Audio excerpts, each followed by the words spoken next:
Hello, everyone. Welcome to this special edition of Other People's Money. I am joined by my friend and business partner, Jack Farley. Jack, thank you so much for doing this today. Great to be here, Max. Normally when it's you and me, we're spouting opinions about tariff this, tariff that. But today I want to ask you everything about what's going on in the institutional investor world, hedge funds. Max, we know the S&P is down so and so quarter to date, year to date. We know what bonds have done, gold has done. What about hedge funds? Has hedge funds, have they blown up? Have they weathered the storm? Give us a picture based off of what you've been reading. Yeah, it's very interesting. And it's one of those things that the data is like pretty disjointed. So it all depends on where you go. There are a couple of data providers for hedge funds that have indices. You don't quite get all of the constituents unless you pay. Their customers are generally like pension funds, large institutional investors, the types of people who are shopping around for hedge funds. So if you can imagine, access to data on these funds can be quite expensive. With that being said, there are some interesting reports that they put out. And Citco, who is one of the largest fund administrators in the world, they put out a report. It actually just came out today. That was their Q1 report. So it doesn't quite get us through April. We have some other data. We'll get to April. But just looking at the first quarter of the year, hedge funds did very well. The median return for hedge funds through the first quarter of the year was 0.6%. Obviously, that beats the major equity market indices, whatever you're looking at. It didn't quite keep up with like gold, but they produced a positive return. When you look at the weighted average and you say, what about if we weight this by the amount of money that these funds actually have, that number goes up to 2.8%. So one of the most interesting trends in hedge funds, and if you're on Twitter and you're in the sort of like FinTwit talking about fund space, there's a lot of smaller managers out there, and they love to lament the big guys and say, my strategy that lets me play in these smaller markets, that lets me trade securities that these big guys can't trade, that gives me an advantage. Well, in many ways that is true, but it doesn't always bear itself out in the data. And Q1 was certainly one of the periods where it did not bear itself out in the data. And the weighted average return was actually 2.8%. And Citco breaks it down nicely actually by sort of AUM bands. And it follows pretty much straight down the line. So the median return for funds over $3 billion was 2.3%. If you go for 1 billion to 3 billion, it's 1.6%. And if you go from 500 million to a billion, it's 0.6. And then 200 mil to 500 mil drops down to 0.4. And the sub 200 mil guys actually produced 0.5%, so slightly better than their slightly larger peers. But again, if you do it by weighted average of dollars, again, even within those bands, it gets even more dramatic. So in the $3 billion range, over 3 billion, if you do the weighted average return, it's 4.6%. So within the large funds, the largest of the large drove the returns. And then actually 1 billion to 3 billion, it drops where the median return was slightly better. But again, it's 0.8%. So the outperformance by the largest hedge funds like overwhelmingly shows that they perform better. And if you go down all the way to the smallest hedge funds and you weight it by dollars, they actually produce a negative return. Everybody relative to equity market indices did pretty well. Now, that might be slightly different than if you're following hedge funds again on Twitter or you're reading these sort of like hedge fund letter aggregator sites. You might say, oh man, we've seen a lot of letters with people who had pretty negative returns. And I would say that, the aggregators and then also just the commentary, like we tend to skew equity focused. Most people who are not trading non-equity asset classes professionally, like they just trade stocks. And so that's what they focus on. You're not looking at letters of commodity traders or credit traders or mortgage traders if your portfolio is made up almost exclusively of stocks. And that's what drives the views and the clicks for a lot of these aggregator sites. And so that's where they skew. And so if you're saying, oh, the hedge funds got slammed this quarter, some of that has to do with the selection bias you have of who you're looking at. And then even within them, like the big equity hedge funds, like they all own the same names in different weights. They all have the same view on like why Google is a great stock. And so again, if you're reading hedge fund letters to look for ideas, you're skewing towards the smaller funds. the value funds. Maybe there are some growth funds, some growth tech funds that are playing in smaller names, and you're surfacing new ideas, which is I think why people follow these hedge fund lenders, with the exception of like the big managers where you're really more looking for their like macro commentary. Because a lot of times, even if it's an equity shop, there will be a sort of market commentary or macro commentary section. You're not interested in why Druck loves Google. You know why Druck loves Google because it's Google. It's a great company. So, Max, I think you, me, and many people watching have a view we probably inherited from Warren Buffett, where Warren Buffett's life, he grew up, and when he was younger, he was managing smaller amounts of money, and the investment opportunities were ample. He could invest in very small price securities, a handful of $1 million, and have very, very good returns. Now his stock is over $1 trillion, and he's sitting on $300 billion in cash. He's struggling to deploy it. He's gotten too big. He's had to deploy things into things like Apple, and he says, "I'm not finding the greatest opportunities anymore." And if I had was managing smaller money, I could get 50% a year like I did back in the day. I think a lot of people and a lot of small managers say this is where the opportunity is, and I actually agree with that. I think it's a good argument. What you're saying, Max, is that the data for this first quarter, does not bear that out, and that the largest fund actually performed the best, that actually the smaller funds performed the worst. And it was, the Bobby Axelrods from Billions, that those were the funds that actually were driving the outperformance relative to the S&P, which again, from January 1st to March 31st, the time in question, was down 4%. Well, everybody, I mean, all of the categories I looked at least on the median return, did did well. So everybody, at least, the majority of people did their job as hedge fund managers of protecting capital in volatile periods. But yes, what you're saying is true. And to the Warren Buffett point, like just because Warren Buffett liked to play the smaller securities, it's not that he was buying these smaller companies and holding them like he is now. Like his average holding period Mhm. was way shorter. He was trading. It's not just that he was buying smaller companies because there's more alpha there. He was also trading these securities, turning them over much more rapidly than he is today, obviously, where he's buying, so in some cases, entire companies, and they're just becoming part of Berkshire. So it's not just the pool you're playing in, it's the strategy that you're using in that. Also, he only reported performance, I think, once a year, so he didn't have, like, all of this stuff that we're dealing with now, where you have a super volatile period like March and April, and everyone's like, "Well, how did you do?" I don't think he would take your money at that period in time if you wanted to ask him questions about how he was doing, year to date, through March. So, it's just a very different sort of world. But yes, again, the multi strategies, the pods. So according to Citco, the weighted average return of multi strategies was 4.7%.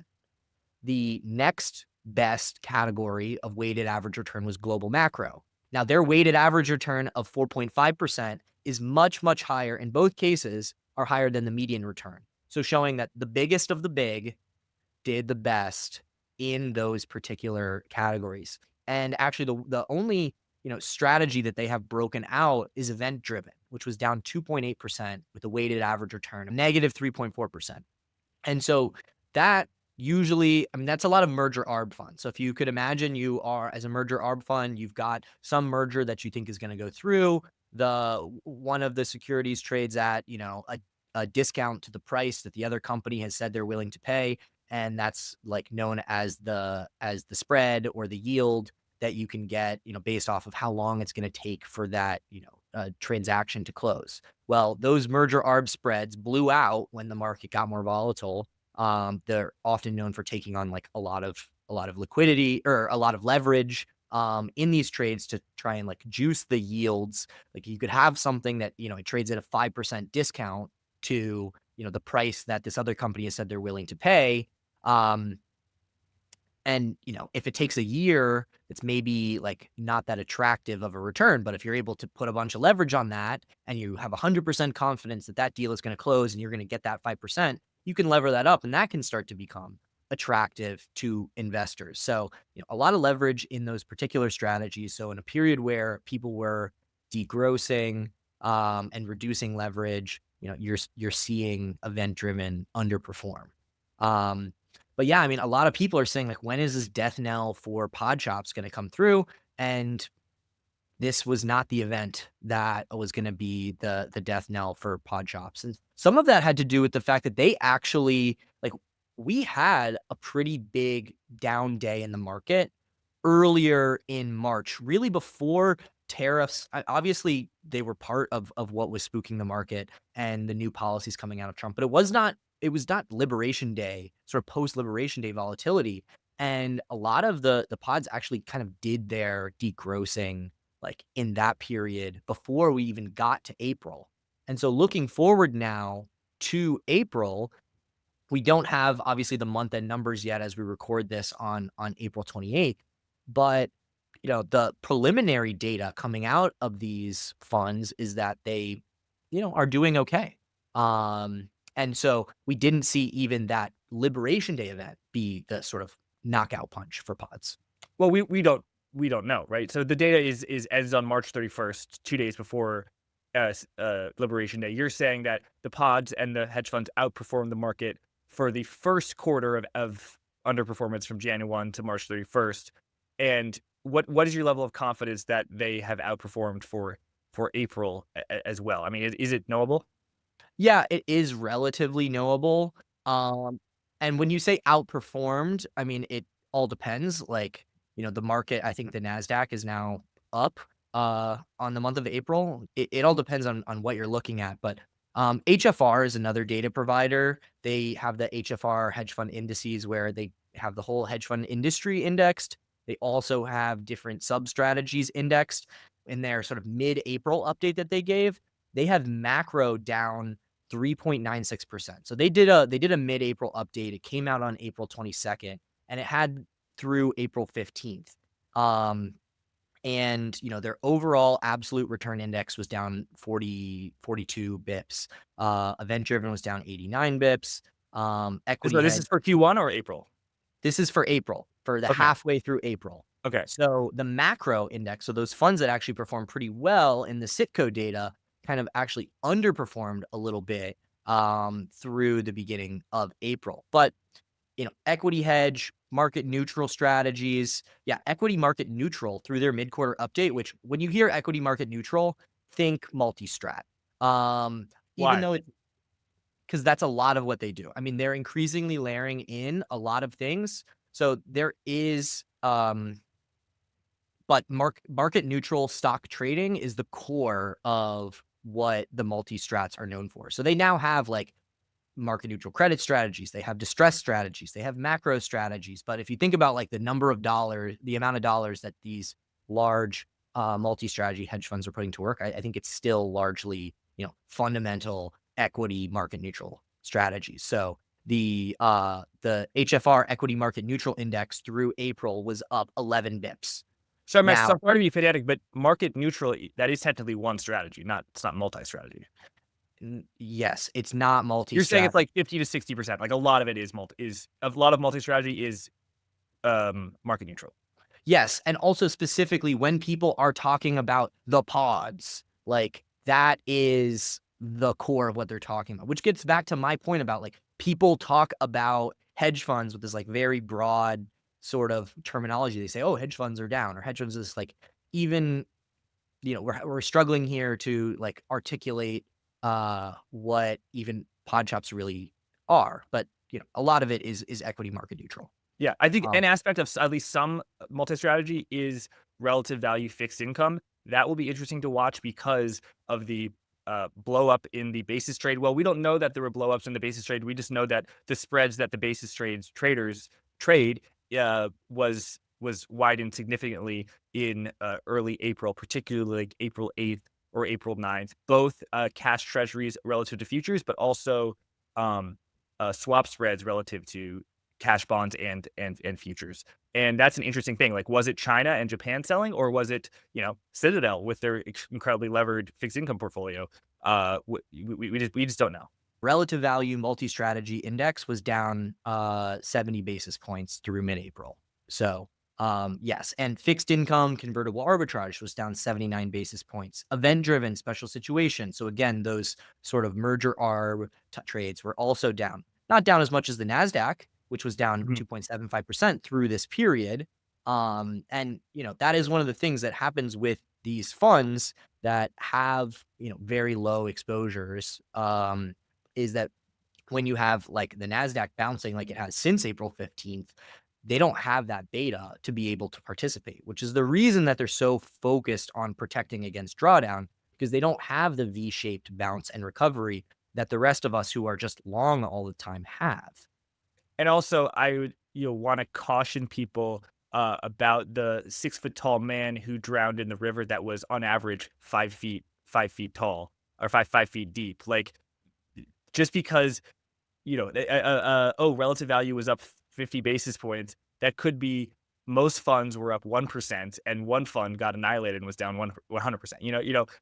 It there's a wide dispersion. So perhaps there's some allocators listening who are either, with their allocations have either radically outperformed or radically underperformed the median. So I say there are very few, allocators, even, the largest allocator in the world, Norhez, Norwegian Sovereign Wealth Fund, who is like perfectly allocated to all the hedge funds.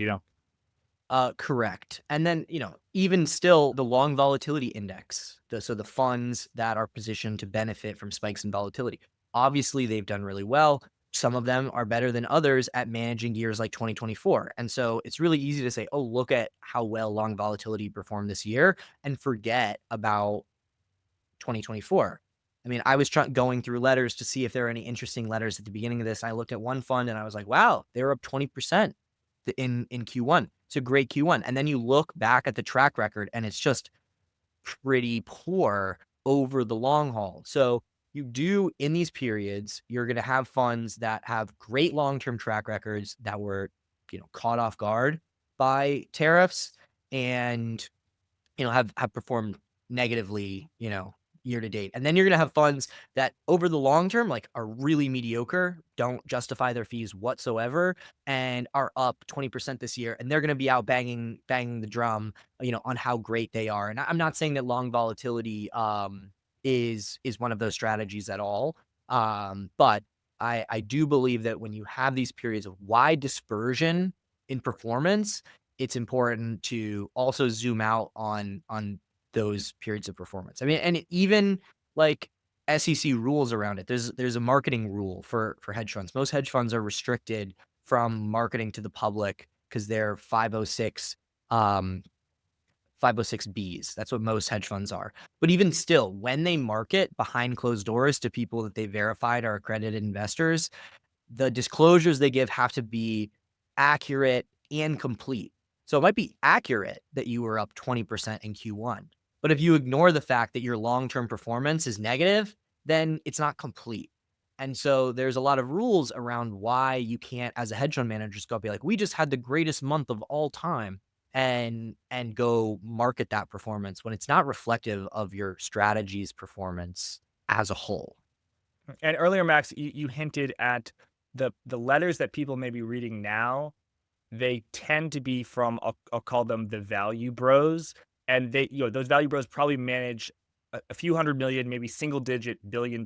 But the real action in terms of the scale of the institutional hedge fund industry is in the large pod shops that manage, 10, 20, 30, 40, 50 billion dollars, and that their letters maybe are not as public, as accessible, and also they're probably not, writing about single stocks. They're much more quantitative and frankly boring to read, as well as more difficult to get. So that people's perception of the hedge fund industry might be a little bit skewed. Totally what I'm saying. And growth. Like, there are some growth guys out there that you can find their letters, but yeah, it's like I don't think I've ever seen on like Insider Monkey or Buy Side Digest or any of the investor letter aggregators. Like, I've never seen like a DE Shaw letter. They're not like, DE Shaw's letter is out, come read it. It's always like so and so value partners or so and so growth partners or something like that.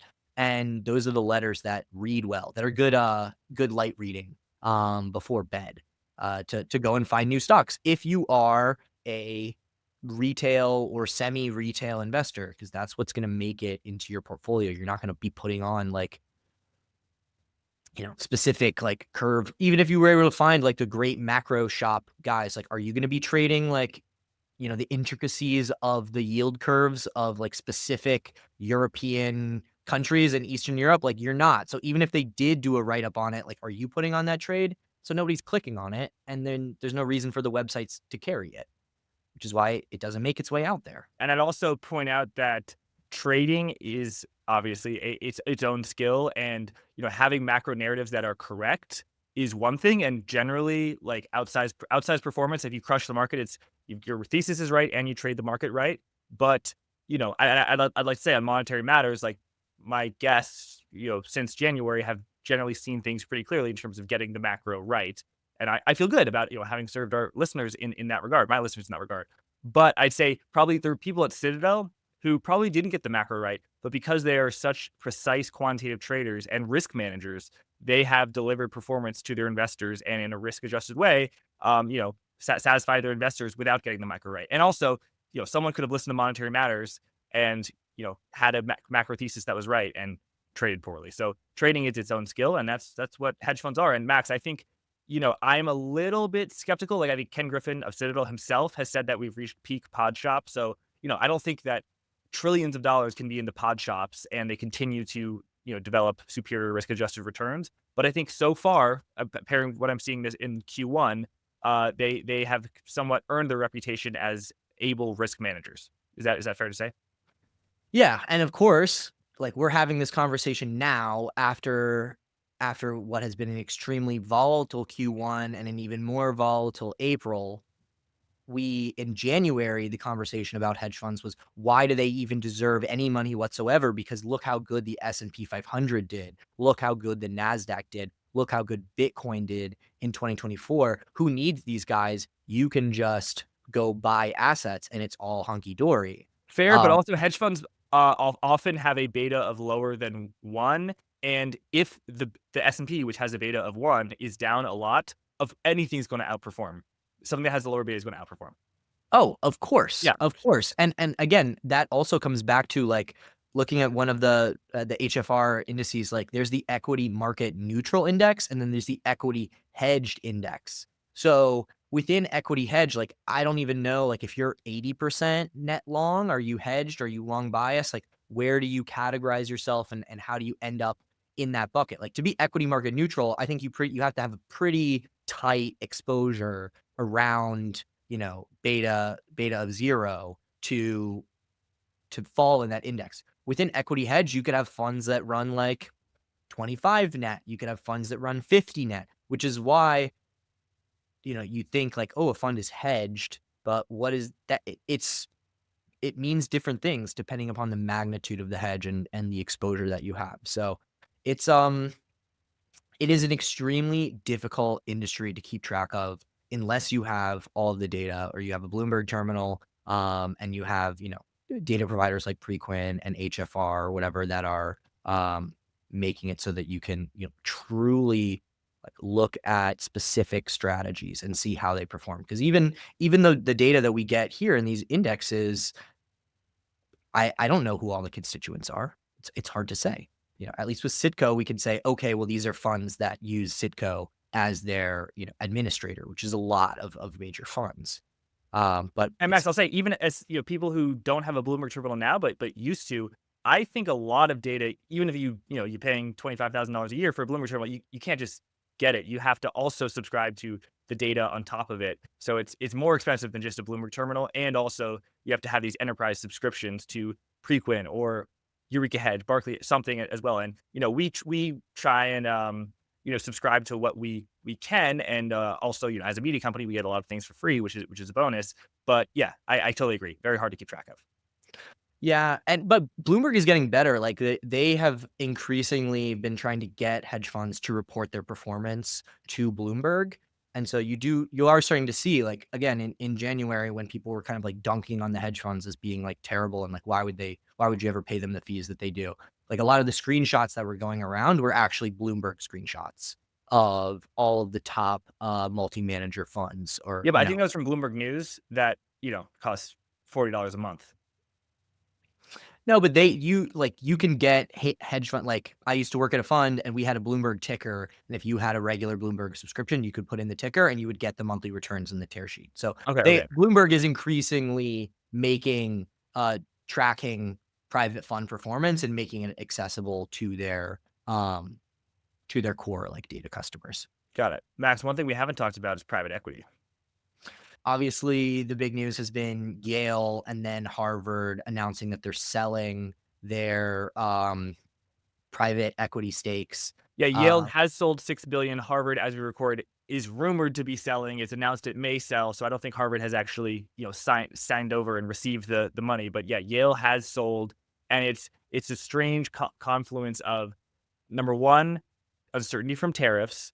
Number two is the Trump administration is actively, going after the tax exempt status of these universities. And I'm not going to say that like if Harvard they have $50 billion that they need grants from the U.S. government to keep the lights on. Like that kind of makes sense to me. But just the reality is that they're under increased pressure. And then the third reason, Max, maybe the most important reason, was pointed out to me by forget his name, but he's a very smart person on Twitter that they're using those first two reasons as an excuse to sell because they were drastically overweight private equity. And now they finally have the headline to give them a justification for what they already wanted to do. yeah, and look, private equity is not going the way of the dodo just because Yale is choosing to like sell some of it. And so these things are like there are important relationships here, and Yale is not going to come out and be like, yeah, it's the top guys we're selling. They're going to Yeah. be like, oh, we're doing it for, you know, we're losing these grants. We're potentially worried about our tax exempt status because that's the other side too. Like the amount of the university's budget that is funded by grants and also um funded by the endowments. One of the factors you didn't mention, Jack, is that they're not getting distributions. So they're selling in the secondary market. Like these are LP stakes that they are selling in the secondary market, And the not like private equity fund gets to raise a new fund to invest in the secondaries. yes, that is something that's happening too. Look, increasingly they're doing other things. A friend of mine who's a lawyer who does a lot of like ESOP plans actually sent me some stuff about the guy who's like the head of the ESOP organization. He's like, I'm all for private equity doing more like employee ownership, but to call them ESOPs is crazy because ESOPs, when you leave a company, you get your money. It's yours. They have to the company has to provide liquidity to the employee. In And so now cash, not stock. In cash. yes, in cash because there is no stock. It's, Yeah. it's a Oh, fair. private company. And so they have to provide that liquidity. And so now you have these private equity guys who there's no IPOs. They've kind of already like bought and sold everything between each other that they possibly could. There's for the first time ever not new money coming in to raise new funds to go sell your stuff from your, existing fund to your new fund. And so who's left? Well, the employees, right? And so they're like, "Oh, it's great. Look at how great ESOPs are. We're Look at democratizing yeah, financial access to alternatives. Yeah. yes, totally." So the combination of like, retail through the private wealth channels getting access. I mean, I know you've talked about um private equity and private credit coming to ETFs, but there's also more like private employee stuff. And so just like the head of the ESOP organization came out and he's like, I'm all for employees participating. And if it's not exactly an ESOP, I'm not saying that isn't a good thing, but to call it an ESOP is you're horning in on our thing here that has very specific definitions and very specific benefits. They're not it's not reliant on the private equity company selling the company for you to get your liquidity. And so, there are a lot of things that signal, whether it's Yale, whether it's the increased focus on, private wealth channels, turning towards employees being the buyers of these companies, or at least providing some amount of liquidity, uh, that signals we might be closer to the top in private equity than we are in the bottom, at least locally. Yeah, and I'm not a specialist in the private markets at all, but I do think that you see very advanced institutional investors selling a little bit, trimming. You see a desire to get new money in from less wealthy and perhaps less sophisticated people, the retail wealth channel, And I think the question is, oh, Jack, do you like private equity? Like, it's like saying, do you like stocks? Like, are we talking about buying Meta in 2022? Or are we talking about buying, some horrible company in 2021 that's probably down, over 90%? Like, it depends on the asset class. Like, one of Carlyle's most successful deals was buying out Gulfstream. Very, very successful deal. Like, yeah, in that case, I like private equity. Are we talking about having a roll up where we're having, we're rolling together all the gas stations in Boise, Idaho, and then that's suddenly a business. Maybe I'm a little bit less excited about that. I don't really know, but I just know there's a lot of money has flooded into this asset class, and I think that in the public markets we're seeing a lot of dispersion. In the private markets, we are not seeing that dispersion because these things don't trade. That doesn't mean that the dispersion isn't there. Yeah, and to your point, actually, like some of the most sophisticated LPs, like people who've been doing private equity for a long time, are increasingly doing like single deal specific SPVs, Mhm. where you go out, there's a company that's a target, Yeah. and you go talk to people and you do an SPV specifically for that deal because they don't want they don't want exposure to the entire new vintage fund of ideas. They know that overall, like that's going to be dilutive, that there are a couple of great deals that are in there that are going to carry the performance overall. And they feel like they can do diligence those deals, directly. And so a lot of the, a lot of the smartest LPs are not buying the new vintage funds. Yeah. Um, And I think that's called co-invest, and think it's getting increasingly popular. yeah, yeah, co-investment. Um, so yeah, it's not something that I track as much because it's harder to track. Um, but yeah, a lot of interesting things happening there. For sure. Max, anything else on the other people's money front before we talk a little macro, just for fun? We had an interesting podcast that came out with Matt Josov of Trevally Capital. That was the last episode we had. They're a mortgage focused fund manager that just launched. They got pretty solid institutional backing from the Raptor Group and Seaport Global Securities. Raptor Group is Jim Pilata. So he owns AS Roma. He was an owner of the Boston Celtics. I don't know if he still owns the Celtics or whether he sold that. But they're serious hedge fund seeders. And for people who are listening to this, who are in the business, who are thinking, God, I would love to get a seed investment from Raptor or Seaport. I think it's really interesting to listen to because this gets back to the size thing that we were talking about. Like, and I'm somewhat talking out of school here because I'm not Raptor, I'm not Seaport, I don't know. But if I were putting myself in their shoes and I had a choice between backing somebody's capacity constrained small cap equity strategy that they've told us they're going to close at 500 million or a mortgage focused strategy which could be, $10 billion, $20 billion and still be a tiny fish in the mortgage market that trades $250 billion a day, from a venture perspective, because these seed backers, they're not just giving you money, they're also getting, generally a piece of the GP economics as well in the fund. So they're like venture capital that's coming in. They're giving you money to invest so that you can build a track record, but they're also saying, because we're doing that, we want we want some of the economics of the overall GP. And so, you should be thinking about if you really want to have a seed investor, like how are you going to bring something to these seeders that has an attractive trajectory if you do reach maturity and you are a successful fund. And I don't think that that's something people focus on enough. They focus on like what they like. And as you said, we all kind of start out like hearing about Warren Buffett and this idea that if I had $1 million today, I could make Uh-huh. 50% a year. And, there is some truth to that. But funds are in a marketplace. They're a marketplace of financial products and strategies that you have to choose between. And it's not about what you like, it's about what the market will bear and what people are actually buying. And you can lament private equity. People did for a very, very long time, lamented private equity, and they just continued to just hoover up assets. And so I think all fund managers, of which, I don't count myself in that group, but I am a observer, a close observer of the industry. I think that that is one of the biases that I see probably the most Mhm, is that mhm. they focus on what they like and Yeah. what they think they're good at rather than what is selling right now.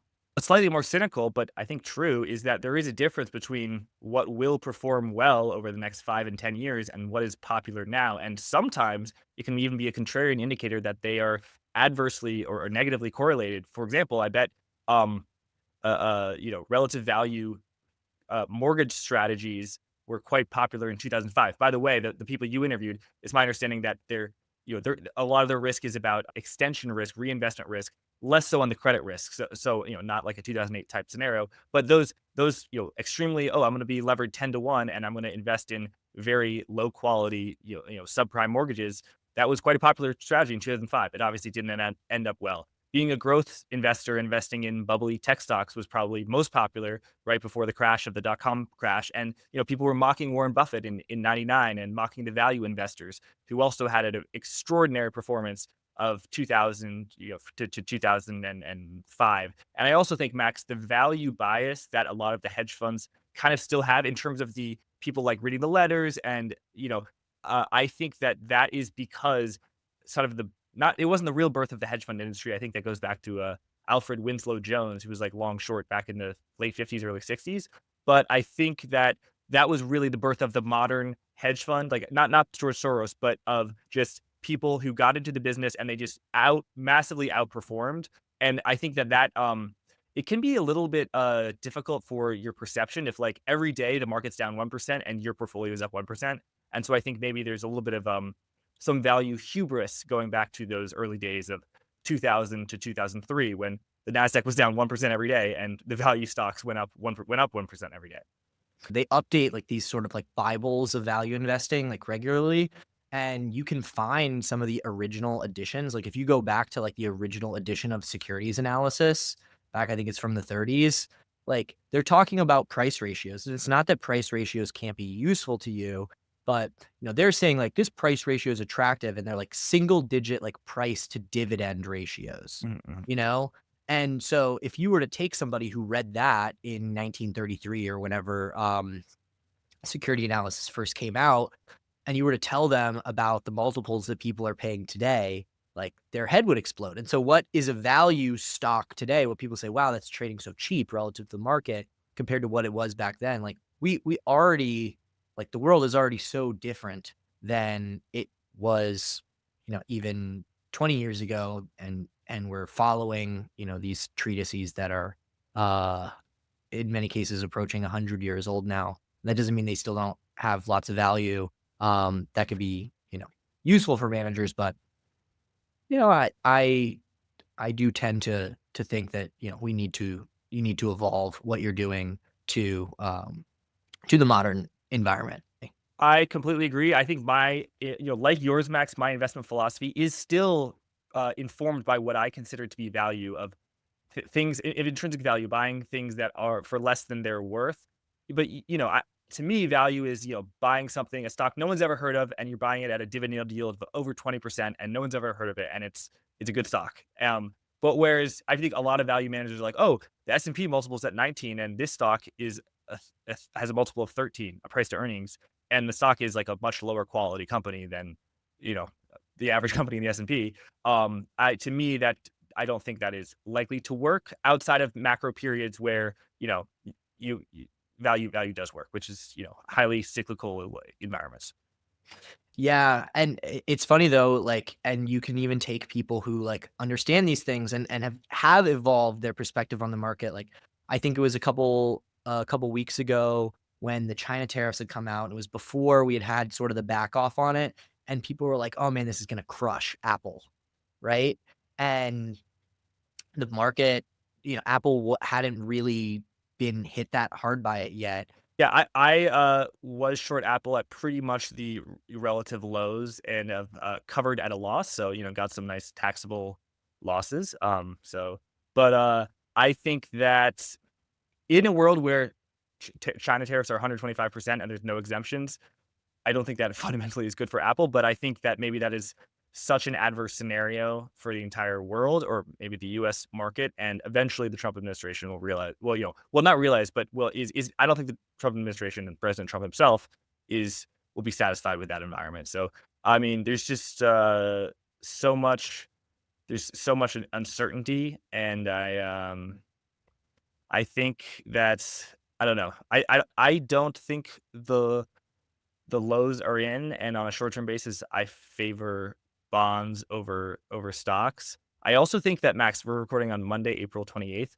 The exemptions to the de minimis tariffs of if an item is less than $800 from China, you don't have to pay tariffs on it. And that has fueled the huge influx of cheap goods from Timu and Sheen. And if a woman wants to buy a dress for $5, like she can do it. And there's no tariffs on that.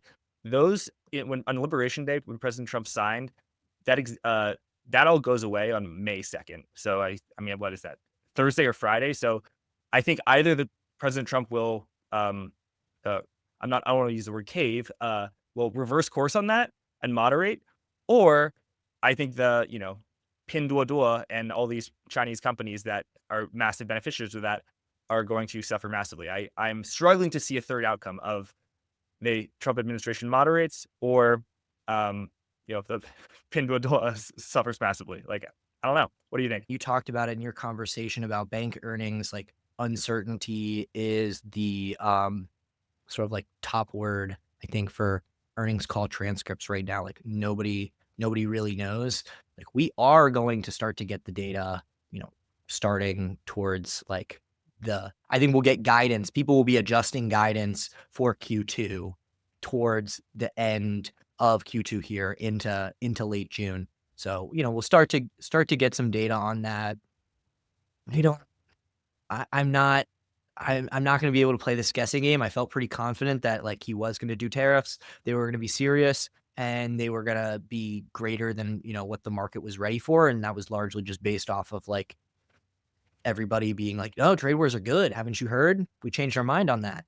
Um, Sort of the first time, like, that was kinda like the easy thing to predict, and now, I don't have any edge in predicting the way, policy is gonna be shaped, moving forward. Me neither. Also, people are speculating, did Japan sell? Did China sell? Well, I looked at the data from the Japan Ministry of Finance, so just Japan, but they are a huge investor in the U.S. Treasury market. They did sell. They sold a lot of U.S. Treasury bonds. I one of the biggest selling weeks was from the Monday to the Friday, with the Wednesday being the Liberation Day. So I guess it was ending on the week ending April 4th. They were a huge seller. Uh, they were a huge seller of foreign bonds, which to me means U.S. bonds. Like I think a huge percentage or a large percentage of Japanese holdings of foreign bonds is U.S. bonds. They did reallocate towards foreign equities, however, and they also drastically increased their foreign liabilities, which I don't really know what it means. I mean, I think that it would mean that they borrowed money in dollars or in euros. I think that is what that means. And that is effectively like shorting the dollar. So I haven't looked at the Chinese data at all, the European data at all, but I did, a week ago, wake up quite early to look at the Japanese flows. And yeah, I think there is some early evidence that this narrative of the foreigners are selling the treasuries. I don't know if it's just a narrative. I'm seeing some corroboration of that in the data, but it's also it's not like President Xi is calling the People's Bank of China and asking them to dump. The Japanese flows was entirely from the private sector, not the Bank of Japan. Entirely private, which honestly is more alarming because I think if it's in the government, it can be contained on political will. If it's in the private sector, like you can't control, the 20,000 institutional investors in Tokyo. Like you can't control them. Who knew the bond vigilantes were Japanese the whole time? Yes, Um, no, but going back to like, uh, it does remind me of one of the trends that we didn't talk about from the hedge fund letters and data that I was looking at, which is, some of the sites that track letters, they also will take like what was the quarterly performance of the fund. Buy Side Digest is one that I like that has this. And you can actually sort by the year to date and quarter to date performance. And then on the right, they have like what are the main tickers that were mentioned. And so you can even like follow tickers if you want, but a lot of the top funds actually had a lot of Japanese tickers in them. And Hmm. so uh like the funds that are up on the year tended to have more non-US exposure. precious metals exposure, specifically Japanese exposure. Yeah, and Max, I'm glad that we had the very true and balanced take that okay, actually, multi-strategy funds have so far appeared to weather it well in aggregate, and the hedge fund industry in general. But I will say, we'd be remiss if we didn't mention there are a few instances of some quite large losses in the market turmoil. For example, oil trader Pierre Underond, his fund is down 52% year to date. There's a quantitative trend following fund out of I believe it's Systematica Investments was down 18.8% year to date. So just as I'm sure there's a lot of retail investors who are down a lot of money, a lot of long only funds. There are some hedge funds that have quite large losses, but I think in aggregate, the hedge fund industry has so far weathered the storm well. Yes. Yes, and notice trend. Like it's trend and momentum are not the same thing because momentum is looking at performance relative, I think, to other assets, whereas trend is to itself. How is the asset doing relative to itself? Whereas momentum is how is it doing relative to other things. But they are similar, and it's like momentum strategies did poorly, trend strategies did poorly. People who took big directional bets, like unless they were short sellers, like whenever these types of events happen, you start to see articles. The articles are it's a barbell. Like the article is either about how XYZ hedge fund manager who's worth billions of dollars is even richer than yesterday, or they're about how this hedge fund manager is down 20%, and aren't we all so glad that they are human too. And so I think it's super important for anybody who is judging hedge funds, or especially if you're thinking about investing in them, zoom out, look at how these things do across regimes, across uh, different periods. Look at the months. If you could find like an energy trader and then go back to like months where oil was down 10%, and then the fund was only down like 2%. Like that's to me when I'm looking at funds to say like who's an interesting manager to bring on OPM, those are the things that I'm looking at usually to say, there's something more to this person than just they have beta to a particular theme or a particular asset class that is doing well right now. Are they able to produce returns through different types of environments? That doesn't mean you can't take a drawdown or anything like that, like when the market is volatile. I just want to say I'm not endorsing anybody who I bring on, but I do like to try and find people that the reason why they exist is clear, that they do something interesting. They have made money, whether it's for more recently or if it's over the long run, because there's so many funds out there, so many managers where the only real question anybody has is how the hell do you still have any clients? And as much as I would love to bring on those people and interview them and ask that question, it's not a very good way to build a podcast or to get compliance at hedge funds to approve. If I say, oh, look at this interview I did with XYZ manager, and I'm like, yeah, so your returns, they really suck. Although Max, the views would be How there, do you I think, because they must be master, marketers as well. So probably interesting to interview. Yeah, and yes, they certainly are, but also part of it is that, you know, there used to be a saying like in the wealth management industry, it's like nobody ever got fired for buying IBM, Mhm. right? Or and the same thing is true for like if you were in like IT and like you were choosing like what tech stack your company was going to be on.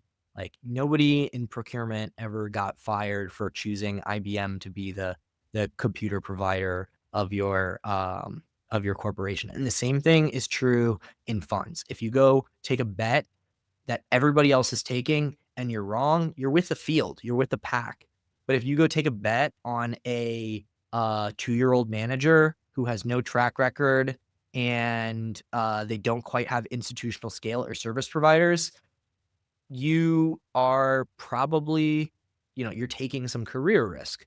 And on top of that, if it's a well-built institutional portfolio, even if that person is up 100% or 200% next year, it's probably gonna be, like, almost unnoticeable in the, like, overall returns of the portfolio based off of how it's sized. So being wrong, taking a huge loss, having to explain that, pull your money, everybody notices that. Making a great choice on an unknown fund manager, like you're really not even getting that much benefit from it too as an allocator. And so, that is it really drives a lot of the flows and the investment. And so, you as a for aspiring fund managers, like you really do need to think about and ask yourself the question of what am I providing? How am I making it so that the person on the other end of this transaction is able to make the decision not to give money to Citadel, not to give more money to private equity or private credit where they don't have to worry about the volatility. If the choice is between you or them or zero fee Vanguard funds, you have to make that decision very easy for them. And that often means you're providing them something that they're not able to get from those. And so it usually means, not equity beta. Right. Well, Max, we do have a fund consulting business that we've been pretty quiet about, but yeah, we are in that business as well. As people can tell, you know a lot about the hedge fund industry, but not in particular um, marketing and what LPs are looking for. Um, we'll just leave it there. I'll just leave my final macro thoughts is I think a lot of assets like gold and Bitcoin have done on a relative and absolute basis quite well. I think people should look at it's the US dollar that has gone down against other currencies. So like the gold priced in yen or in euro has also done really well, but not quite as well. So that's why gold priced in dollars has done so phenomenally well. And yeah, I don't know, Max. I feel like betting on the betting on the market to collapse is almost always a very stupid thing. But it just feels to me like with the VIX and the short term VIX futures, for example, at 24, and then within the past 30 days, we've had some insane moves of down 5%, down 6%, up 10%. It just feels to me like maybe the market is pricing in that the volatility markets that everything's going to be hunky dory, and that might not be it. So yeah, normally my exposure to VIX related products is zero, and perhaps for some sophisticated investors it can be slightly negative, aka shorting volatility. That normally works, but in this environment, I would be very cautious about shorting volatility. And for sophisticated investors, it might be time to look at some hedging opportunities. But again, a lot of that depends on execution. I think gold could definitely short term have a correction, but if it is the Chinese People's Bank of China and Chinese retail and institutional investors who are buying it, I don't know if that trend can stop. And then yeah, I mean my macro thesis continues to be basic of if Trump moderates severely on tariffs or if there are real substantial trade deals, then yeah, the stock market is not at all overvalued and probably will rally a lot. But if the Trump administration means business with tariffs, as I think it does, I think it could be a little bit of a bumpy ride. So just to share my macro thoughts closing. Max, give you the final word. Yeah, I think I would have to agree with you that I think they mean business on tariffs. I mean, where the final line in the sand is, I don't necessarily know, and I do think that the market clearly has demonstrated that they want to be optimistic about tariffs. They wanted to be optimistic about tariffs coming into the announcement. They wanted to be optimistic about tariffs as they've backed off here, and so the big I think there will be some aspect of like real data to come through that we're going to need for, you know, um, true downward movement here in stocks to say, hey, these tariffs are real and they're going to be bad because the desire to be optimistic about this is very clearly there. And that buy reflex is strong. Actually, like I think hedge funds were net sellers. They degrossed a lot coming into this, and retail were the buyers. Yep. Retail stepped in strong through all of this and kept buying. And so, there is something to be said about like positioning is kind of like already washed out for hedge funds. Um, Whereas for retail, it's not. So does that mean that there's going to be another flush for retail? I'm not necessarily sure. Hedge funds are increasingly looking at like alternative data sources. So maybe we'll start to see some things move through before earnings. But I would expect like Q2 earnings to be very, very important for where we end the year. Yes, and also, um, forward-looking measurements, which I normally don't pay too much attention to because they just are basically emotional tests of how are you feeling? Are you feeling like you're gonna buy more? Feeling like you're gonna I normally don't put but those have absolutely fallen off a cliff. Meanwhile, some hard data actually has pulled in strong, but I think that's demand pulling forward because people are buying stuff in anticipation and, trying to front run the tariff. So, I think that it will make the data look artificially good, the hard data look artificially good for a few weeks, a month. But I think we're seeing container volumes go down sharply, and also we're seeing, for example, China to Australia freight pricing is going up, whereas pricing of Shanghai to New York or to LA is going down because who wants to ship and pay a 145% tariff? No one. I was talking to a friend who they purchased a British car um, this month, and they were talking to the salesman, and he said this is like one of the best months he's ever had. Mhm. That people are definitely front running the tariffs with purchases, specifically of high ticket items like automobiles. If that data for retail sales that for April that will come out in early May, if it's a great piece of data on the car data, I think President Trump will say, Isn't this great? Our economy is already so strong," even though it is kind of guaranteeing that it will be have an adverse effect later. So we shall see. No one knows. I do think with Max, and early in our conversation after Liberation Day, I pointed out that I was watching Fox News and the comments of extremely strong among the Trump base support for President Trump's actions, and that would incentivize President Trump to not back down. I think you're seeing some moderation based on my read from amongst Trump's base of support for the tariffs, but still quite strong. So, if tariffs are widely unpopular, Trump is a populist. I do expect him to respond to the moment, but I don't think we're quite there yet. Yep. All right, Jack, let's leave it there. Thank you so much.